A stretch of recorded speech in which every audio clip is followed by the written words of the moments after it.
आप सभी लोगों का मेरे YouTube चैनल पर बहुत बहुत स्वागत है। जिससे प्राणियों का जन्म होता है, जिसके सहारे वे जीवित रहते हैं और जिसमें वे विलीन हो जाते हैं, वो है ब्रह्म। ये है विचारधारा शंकराचार्य की। उनका दर्शन जो है वेदांत दर्शन के अंतर्गत अद्वैतवाद कहलाता है। यानी वेदांत दर्शन में उनकी विचारधारा को अद्वैतवाद के रूप में जाना जाता है, जिसमें एकमात्र ब्रह्म की ही सत्ता है, बस और किसी की भी सत्ता नहीं है। तो यहाँ पर प्रश्न उठेगा कि अगर एकमात्र ब्रह्म की सत्ता है तो फिर ये संसार क्या है, और तरह तरह के जो जीव हमको दिखाई दे रहे हैं, प्राणी दिखाई दे रहे हैं, उनकी सत्ता क्या है। तो शंकराचार्य बताते हैं कि जो जीव की सत्ता है वो ब्रह्म का ही अंश है। ब्रह्म में ही जीव विलीन हो जाते हैं, क्योंकि ब्रह्म का ही अंश है तो ब्रह्म से अलग नहीं है जीव। तो इस तरह से जीव की सत्ता तो हमने हटा दिया, उसका एक स्वरूप जो है वो तो ब्रह्म में ही विलीन हो गया, क्योंकि जीव जो है ब्रह्म का ही अंश है। अब जगत की बात आती है तो जगत जो है वो मायाजन्य है। माया ब्रह्म की शक्ति है, उपाधि स्वरूप है, और माया शक्ति के माध्यम से ही इस जगत का निर्माण किया जाता है। तो ऐसे में जगत वास्तविक नहीं हो जाता है, विवर्त रूप हो जाता है, व्यवहारिक हो जाता है। यानी पारमार्थिक दृष्टि से एकमात्र ब्रह्म की सत्ता है, बस। तो भी जो जगत हमको दिखाई पड़ रहा है तो क्या ये वास्तविक है? तो ये वास्तविक नहीं, विवर्त रूप है। कारण ये है कि ये ब्रह्म का तात्विक परिवर्तन नहीं है। तात्विक परिवर्तन का मतलब है जैसे दूध से दही बन जाती है, कहीं ना कहीं तात्विक परिवर्तन हो रहा है। दही की सत्ता दूध से निर्मित हुई है, लेकिन ऐसा जगत के मामले में नहीं है। इस रूप में जगत ब्रह्म से नहीं बना है, ये विवर्त रूप है। जैसे हम प्रतिबिंब देखते हैं, इसी को विवर्त कहा जाता है। जैसे हमें रेगिस्तान में जल दिखता है, तो जब तक जल की प्रतीति हो रही है उसकी वास्तविकता कहीं ना कहीं रहती है, लेकिन उसके बाद जब ज्ञान हो जाता है तो जगत क्या हो जाता है, उसका लोप हो जाता है। तो इस तरह से जगत वास्तविक नहीं है, व्यवहारिक दृष्टि से ही उसकी सत्ता है, और वो भी विवर्त रूप है, प्रतिबिंबात्मक है, आभासिक है, आभास रूप है, प्रतीति होती है उसकी। तो कहने का अर्थ ये है कि जगत वास्तविक नहीं है तो ऐसे में जीव ब्रह्म का ही अंश हो जाते हैं, और जगत वास्तविक नहीं है तो एकमात्र ब्रह्म की सत्ता रहती है। इसी को अद्वैतवाद कहा जाता है। यानी ब्रह्म जो है वो अकेला है, एकमात्र उसी की सत्ता है, बस। तो अब हम देखेंगे कि ब्रह्म का स्वरूप क्या है। ये तो हमने जान लिया कि ब्रह्म से ही सब कुछ उत्पन्न हुआ है।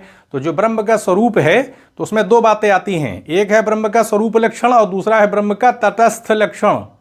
स्वरूप लक्षण की अगर बात की जाए तो सत्य, चित और आनंद, ये तीन चीजें हैं, ये है ब्रह्म का स्वरूप। ब्रह्म सत सत्ता है, हमेशा से है, वो कभी पैदा नहीं हुई है। हम ये नहीं कह सकते कि ब्रह्म की सत्ता इस कालखंड में उत्पन्न हुई, वो हमेशा से है और सत है, हमेशा उसकी सत्ता रहेगी, कभी उसकी सत्ता का लोप नहीं होगा। तो इस तरह से ब्रह्म ही एकमात्र सत सत्ता है। दूसरी बात आती है कि वो चित स्वरूप है। चित का मतलब है कि चैतन्य युक्त है, ज्ञान युक्त सत्ता है वो। और तीसरी बात आती है आनंद स्वरूप। और सच्चिदानंद, ये तीनों एक ही हैं, अलग अलग नहीं हैं। आनंद स्वरूप का मतलब है कि ब्रह्म को प्राप्त कर लेने के बाद आनंद का कभी लोप नहीं होता है। जैसे हम संसार में किसी चीज़ को खाते पीते हैं तो थोड़ी देर के लिए हमको आनंद मिलता है, कहीं ना कहीं इस संसार में आकर्षण है, तभी तो हम इसमें लगे हुए हैं।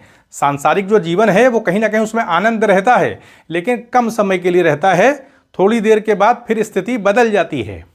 लेकिन ब्रह्म को प्राप्त कर लेने के बाद जो लोग इस संसार में रहते हुए ही आत्म साक्षात्कार की प्रक्रिया के माध्यम से ब्रह्म को जान लेते हैं, तो जो आनंद की प्राप्ति होती है उसका कभी नाश नहीं होता। वो आनंद स्थिर रूप में उपलब्ध हो जाता है, क्योंकि ब्रह्म को प्राप्त कर लेने के बाद आनंद से युक्त हो जाते हैं जीव भी। तो इस तरह से ब्रह्म का जो वास्तविक स्वरूप है वो सच्चिदानंद है, सतचित और आनंद स्वरूप है। अब आते हैं तटस्थ लक्षण की। ये तो हमने स्वरूप देख लिया उसका कि ब्रह्म का स्वरूप क्या है, कि ब्रह्म सत सत्ता है, चित सत्ता है और आनंद स्वरूप है। दूसरी बात आती है तटस्थ लक्षण, कि संसार का निर्माण कैसे हुआ। तो सृष्टि कर्तृत्व की बात आती है जो, यानी इस संसार के निर्माण की जो बात आती है, यही है ब्रह्म का तटस्थ लक्षण। क्योंकि ये संसार कहीं ना कहीं तो पैदा हुआ है, किसी न किसी रूप में तो बना है, चाहे मायाजन्य हो, विवर्त रूप हो, चाहे जो हो, लेकिन कहीं ना कहीं इसकी सत्ता तो किसी न किसी रूप में है, कोई ना कोई क्रिया तो हुई है, तभी तो ये बना है। तो ये ब्रह्म के कार्य करने के कारण है, यानी उपाधि का उपयोग किया जाता है ब्रह्म के द्वारा। यानी ब्रह्म अपनी उपाधि, जो कि ब्रह्म की एक स्वाभाविक शक्ति है, उपाधि स्वरूप है, तो ब्रह्म माया शक्ति के माध्यम से इस जगत की रचना करता है। तो ऐसे में ब्रह्म, ये जो जगत है, ये व्यवहारिक दृष्टि से ही रह जाता है, इसकी कोई वास्तविक सत्ता नहीं रहती है। जो लोग ब्रह्म को जान लेते हैं तो उनके लिए वो माया से ऊपर हो जाते हैं, तो उनके लिए जगत जो है वो निरर्थक हो जाता है। तो ऐसे में हमने ये देखा कि जो ब्रह्म का तटस्थ लक्षण है वो क्या है, इस संसार की रचना करना। ऐसा ही समझ सकते हैं कि जैसे बताया है शंकराचार्य ने, एक उदाहरण दिया गया है अद्वैत वेदांत में, अद्वैतवाद में, कि जैसे रंगमंच हो रहा है, नाटक हो रहा है, तो गलेरिया जो हैं उनका वास्तविक स्वरूप क्या है, वो गड़लिया हैं। भेड़ बकरी चराने वाले को गलेरिया कहा जाता है। लेकिन अगर वो मंचन यानी नाटक के मंच पर आ जाए, रंगमंच पर आ जाए और राजा बन जाए, तो राजा बनना ये तटस्थ लक्षण है, उनका स्वरूप लक्षण नहीं है, क्योंकि वास्तविक रूप में तो गलेरिया है वो, लेकिन अब नाटक में अभिनय कर रहे हैं वो राजा का, तो ऐसे में वो तटस्थ लक्षण वाली स्थिति हो जाएगी। तो ये दोनों में अंतर की बात है। तो ये भी हमने देख लिया कि स्वरूप लक्षण को देखा और तटस्थ लक्षण को देख लिया। अब बात आते हैं भेद की। शंकराचार्य बताते हैं कि ब्रह्म सभी प्रकार के भेदों से रहित होता है। भेद का मतलब एक भेद होता है सजातीय, जैसे गाय का एक दूसरी गाय से भेद, एक गाय काली है तो दूसरी सफ़ेद है, तो उसमें भेद होता है। लेकिन ब्रह्म इस प्रकार के भेद से रहित होता है, सजातीय भेद ब्रह्म में नहीं होता है। विजातीय भेद का मतलब है कि एक दूसरी जाति से भेद, जैसे गाय और घोड़े के बीच में जो भेद है उसको विजातीय भेद कहते हैं। तो ब्रह्म के अलावा और कोई सत्ता नहीं है उसके विपरीत। तो ऐसे में ब्रह्म विजातीय सत्ता मतलब भेद से भी रहित है। ब्रह्म में किसी प्रकार का विजातीय भेद नहीं, क्योंकि और कोई दूसरी सत्ता उसके मुकाबले में नहीं है। अब आती है स्वगत भेद की। तो जैसे एक पेड़ है तो जड़ तना पत्ती में भेद आ जाता है, तो इस तरह का भेद भी ब्रह्म में नहीं है। तो ब्रह्म जो है वो सभी प्रकार के भेदों से रहित है, ये शंकराचार्य का मत है। तीसरी बात आती है ब्रह्म जो है वो अनिर्वचनीय है। ब्रह्म के बारे में कोई कथन नहीं किया जा सकता, बुद्धि ब्रह्म के स्वरूप को नहीं पकड़ सकती। तो ऐसे में हम कोई कथन नहीं कर सकते ब्रह्म के बारे में। अगर हम किसी शब्द का प्रयोग ब्रह्म के बारे में करेंगे तो फिर हम ब्रह्म की सत्ता को कहीं ना कहीं उस शब्द के माध्यम से सीमित कर देंगे। तो इसलिए ब्रह्म जो है वो बुद्धि की पकड़ से बाहर है उसकी सत्ता। इसीलिए आप कह सकते हैं कि ब्रह्म क्या है, अनिर्वचनीय है, उसका निर्वचन नहीं किया जा सकता, उसके बारे में कोई बात नहीं कही जा सकती है। अब निर्गुण और सगुण की बात आते हैं। तो शंकराचार्य बताते हैं कि ब्रह्म जो है वो निर्गुण भी होता है और सगुण भी होता है। निर्गुण का मतलब ये है कि बुद्धि उसके स्वरूप को नहीं पकड़ सकती, यानी निर्गुण का ये मतलब नहीं कि ब्रह्म शून्य है, बल्कि हम बुद्धि के माध्यम से ब्रह्म के स्वरूप को नहीं जान सकते हैं, इसलिए वो निर्गुण होता है।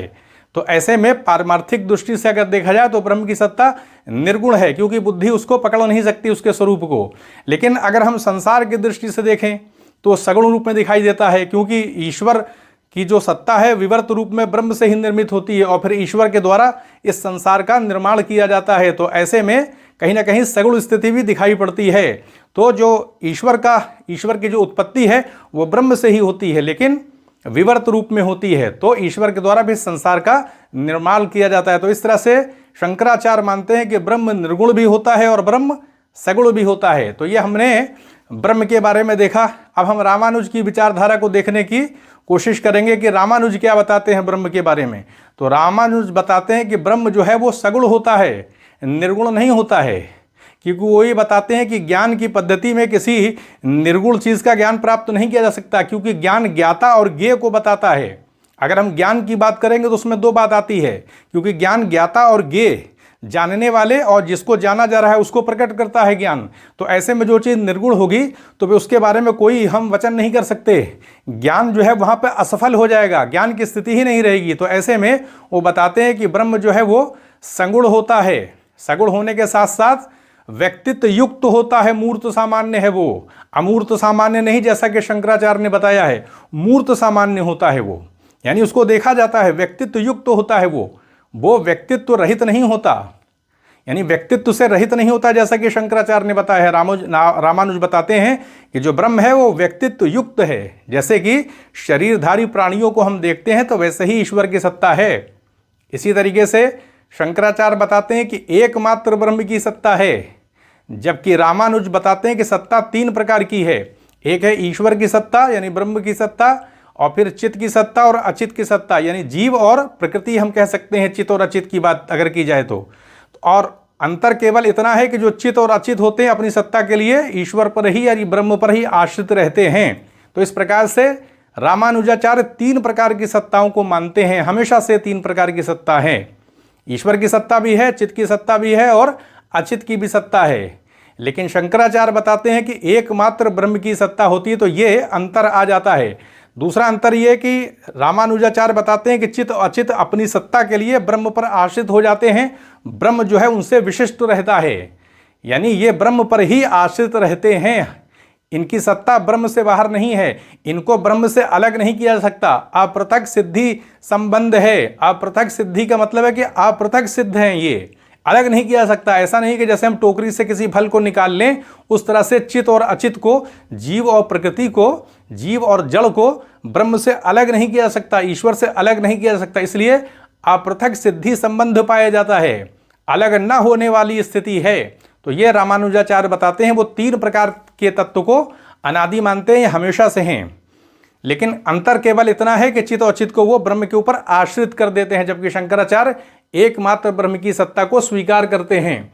तो ये हमने देख लिया, स्वरूप लक्षण को भी देख लिया, तटस्थ लक्षण को भी देख लिया, निर्गुण और सगुण की स्थिति को भी देख लिया, भेद को भी देख लिया शंकराचार्य के दर्शन में, अनिर्वचनीयता को भी देख लिया कि ब्रह्म के बारे में कोई निर्वचन नहीं किया जा सकता। इसीलिए देखेंगे आप वेदों में, यानी जो उपनिषद हैं उसमें आपको नेति में का दिखाई पड़ेगा। निषेध रूप में हम ब्रह्म के बारे में कुछ कह सकते हैं, यानी वो ऐसा नहीं है, वो ऐसा नहीं है, ऐसा ही कहा जा सकता है। हम ब्रह्म के बारे में कोई एक निश्चित कथन नहीं कह सकते, क्योंकि जैसे ही कहेंगे ब्रह्म उस स्वरूप में सीमित हो जाएगा। तो इस तरह से शब्दों के माध्यम से ब्रह्म के बारे में हम कोई कथन नहीं कह सकते। इसीलिए नेति की बात आती है कि वो ऐसा नहीं है, वो ऐसा नहीं है, यानी निषेध मुख से हम ब्रह्म के बारे में कुछ कह सकते हैं। सकारात्मक रूप में नहीं कह सकते कि वो ऐसा है, वो ऐसा है, बल्कि वो ऐसा नहीं है, वो ऐसा नहीं है, इस तरह की बात ब्रह्म के बारे में कही जा सकती है अगर हमें शब्दों का प्रयोग करना है तो। अब हम शंकर और रामानुज के बारे में देख लें कि शंकराचार्य निर्गुण और सगुण दोनों मानते हैं, यानी वो बताते हैं कि सगुण स्वरूप जो है वो कह सकते हैं कि तटस्थ लक्षण के लिए ईश्वर की उत्पत्ति ब्रह्म से ही होती है, तो ऐसे में सगुण स्वरूप भी हो जाता है कहीं ना कहीं। और अगर हम भेद की दृष्टि से देखें तो रामानुजाचार्य बताते हैं कि स्वगत भेद होता है ब्रह्म में, जबकि शंकराचार्य मानते हैं कि वो सजातीय विजातीय स्वगत तीनों प्रकार के भेदों से रहित होता है, जबकि रामानुज भेद मानते हैं। वो कहते हैं कि ब्रह्म में सजातीय और विजातीय भेद तो नहीं होता, लेकिन स्वगत भेद होता है। और वो स्वगत भेद कौन सा है? क्योंकि 3 प्रकार की सत्ताओं को माना है ना, तो चित्त और अचित्त को ब्रह्म का अंश माना है उन्होंने। ब्रह्म का अंश का कहने का अर्थ यह है कि इनकी अपनी भी सत्ता होती है, लेकिन ये ब्रह्म पर आश्रित होकर के रहते हैं, ब्रह्म से अलग नहीं हो सकते। इस तरह से ब्रह्म के अंदर स्वगत भेद होता है, चित्त और अचित्त के रूप में भेद रहता है, लेकिन ये दोनों सत्ताएं ब्रह्म पर आश्रित रहती है। इसलिए भेद को माना है, स्वगत भेद को रामानुज ने माना है, जबकि शंकराचार्य ने नहीं माना है। शंकराचार्य व्यक्तित्व रहित और अमूर्त की बात करते हैं, यानी ब्रह्म जो होता है वो व्यक्तित्व रहित होता है। जैसे कि हम प्राणियों को देखते हैं, हमारा अपना शरीर है, वैसा शरीर नहीं है ईश्वर का। ब्रह्म का कोई शरीर नहीं है, व्यक्तित्व युक्त नहीं है, वो व्यक्तित्व रहित है और अमूर्त है, वो मूर्त नहीं, देखा नहीं जा सकता। जबकि रामानुज बताते हैं व्यक्तित्व युक्त होता है और मूर्त सामान्य है, यानी जैसे हमारा शरीर है वैसे ही ईश्वर का भी शरीर होता है, वो मूर्त सामान्य होता है, उसको देखा जा सकता है। इसी तरीके से ब्रह्म और ईश्वर में भेद की बात आती है, तो शंकराचार्य ब्रह्म और ईश्वर में भेद जो है वो मानते हैं। कहते हैं कि जो ईश्वर का निर्माण है वो कहीं ना कहीं विवर्त रूप में ब्रह्म से हुआ, जगत के निर्माण की दृष्टि से। जबकि रामानुज ब्रह्म और ईश्वर में कोई भेद नहीं मानते हैं, वो दोनों को एक ही सत्ता मानते हैं। तो अब हम सच्चिदानंद स्वरूप को देख लें तो शंकराचार्य बताते हैं कि जो सच्चिदानंद की स्थिति है वो ब्रह्म का स्वरूप है, जबकि रामानुज बताते हैं कि ये गुण है, स्वरूप नहीं है। यानी सच्चित और आनंद की जो स्थिति है वो ब्रह्म का गुण है, उसका स्वरूप नहीं है। तो इस तरह से भी हमने देखा अंतर आ जाता है। अगर हम माया की बात करें तो माया के बारे में शंकराचार्य का कहना है कि माया जो है वो ब्रह्म की उपाधि है, उसका स्वरूप नहीं है, उसके स्वरूप का हिस्सा नहीं है। जबकि रामानुज बताते हैं कि जो माया है वो ब्रह्म का नित्य अंश है, उसके स्वरूप का हिस्सा है। क्योंकि माया के माध्यम से जगत का निर्माण तो होता है, लेकिन क्योंकि चित और अचित की सत्ता को भी माना है, अनादि हमेशा से माना है, इसलिए वो माया को नित्य अंश के तौर पर स्वीकार करते हैं। तो इस तरह से हमने देखा कि शंकराचार्य और रामानुजाचार्य के दर्शन में, यानी ब्रह्म की जो विचारधारा है उसमें अंतर रहता है। और ये जो अंतर है वो विचारधारा को लेकर के है, क्योंकि जो रामानुज का दर्शन है वो विशिष्टाद्वैतवाद है, जिसमें चित और अचित की सत्ता को भी स्वीकार किया गया है, 3 प्रकार की सत्ताओं को माना गया है। जबकि शंकराचार्य एकमात्र ब्रह्म की सत्ता को स्वीकार करते हैं। तो ऐसे में अद्वैतवाद और विशिष्टाद्वैतवाद, क्योंकि दर्शनों में अंतर है तो इसलिए विचारधारा में भी अंतर आ जाता है। तो यहीं पर अनुमति दें, चैनल को सब्सक्राइब भी करें, शेयर भी करें। आप सभी लोगों का बहुत बहुत धन्यवाद।